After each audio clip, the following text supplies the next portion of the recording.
हाँ जी, तो हमारी जर्नी शुरू होती है यहाँ से। सुबह-सुबह मैं लेता हूँ टैक्सी। सुबह के 4 बजे मैं एयरपोर्ट के लिए टैक्सी लेता हूँ। इसमें जाने के लिए ऑलमोस्ट मुझे 2 घंटे लगते हैं, 2 घंटे, और मतलब लगा लो मैं 6 बजे पहुँच जाता हूँ एयरपोर्ट पे।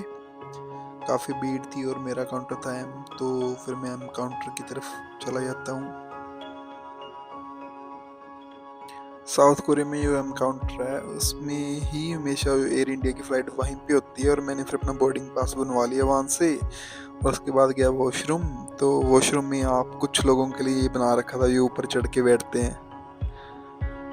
और फिर मैंने अपनी सब क्लियर कर ली, अपनी जो इमिग्रेशन थी सब क्लियर करके उसके बाद निकल गया मैं ड्यूटी फ्री काउंटर पे, क्योंकि फ्रेंड ने बोल रखा था कि उसके लिए कुछ बिस्किट और यहाँ की जो फेमस ड्रिंक है सुजो, तो उसके लिए वो बाई करनी है। तो इसलिए फिर मैंने वहाँ से ड्रिंक बाय करी सुजो।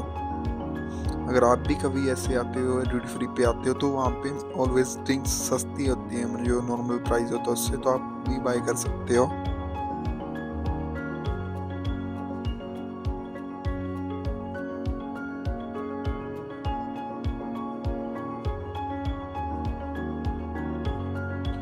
फिर मैंने देखा वहाँ पे खड़ा था हमारा प्लेन, और मैंने अपनी बोर्डिंग करवाई और सीधा चला गया प्लेन में।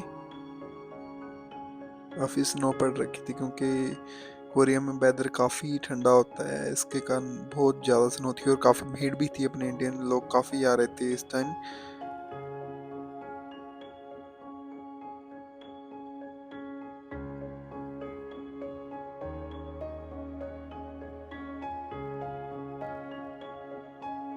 और थोड़ी बहुत ही फ़ोटो क्लिक्स करते वगैरह हम सब पहुंच गए सीधा प्लेन के अंदर।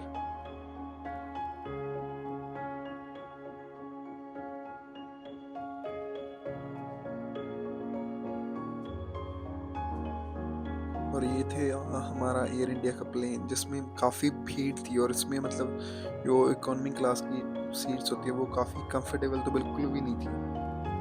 और उसमें ये जो चीज़ें दे रखी थी, एक जो गाइड होता है वो दे रखा था, और एक जो क्या बोलते हैं छोटा सा कंबल अपना अगर ठंड लगे तो उसके लिए, और एक स्क्रीन थी।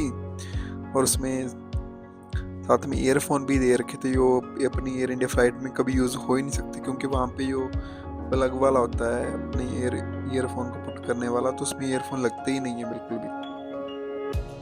तो ईयरफोन तो यूजलेस थे वहाँ पे।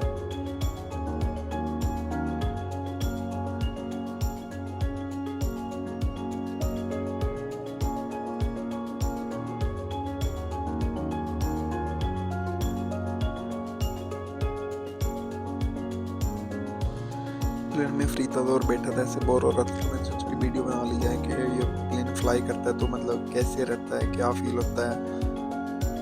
प्लेन एकदम से फ्लाई करता है फुल स्पीड में, तो बंदा मतलब हिल जाता है एकदम से। आपके फर्स्ट तो आपके कान बंद हो जाएंगे। उसके लिए अगर आप चाहते हो तो आप रुई यूज़ कर सकते हो, इसके कारण आपके कान बंद नहीं होंगे। अगर जैसे एकदम से चेंज होता है ना, क्लाइमेट चेंज होता है, ऐसे ऊपर जाता है, तो आपके कान सुन्न हो जाते हैं, बंद हो जाते हैं कुछ देर के लिए। अगर आप ऐसा नहीं चाहते तो आप उसके लिए रुई यूज़ कर सकते हो।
और जैसा कि मैंने आपको बताया था कि यहाँ पे ईयरफोन तो उसमें लगते नहीं है, तो मैंने ट्राई करा, फिर से देख लीजिए कि इसमें यूज़ नहीं हो पाए ईयरफोन।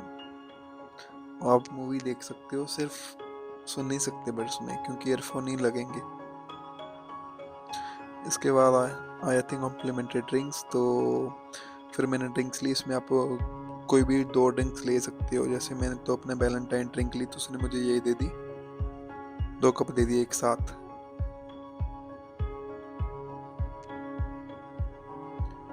और फिर आ गया खाना, जिसमें था कि 2 चपाती थी, राइस थे, दही थी, शाही पनीर था और पालक पनीर थी और एक गुलाब जामुन थे। इवनिंग में आता है आपको सैंडविच, कुकीज़ और केचप, जिस पे भी एयर इंडिया का टैग लगा हुआ था।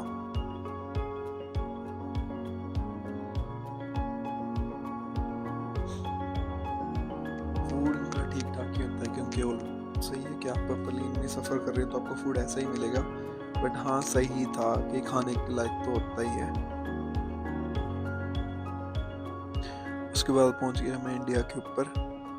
फिर थोड़ा रिलैक्स हो गया, क्योंकि 8 घंटे का लंबा सफ़र था और इसको काटना बहुत मुश्किल था। बट मेरे साथ एक कोरियन आके बैठ गई थी, और उसके साथ मैंने अपनी फुल कोरियन मारी, जितनी भी मेरे को आती। मैंने पूरा जो लगा के पूरा ही बोल दी, और तो मेरा भी टाइम पास होता रहा, उसका भी टाइम पास होता रहा। कि मैंने 5 साल लगाए थे, 5 साढ़े 5 साल मैंने कोरियन में लगाए, जिसके कारण मेरी कोरियन काफ़ी अच्छी थी, और मैं लगा रहा बातें करने में।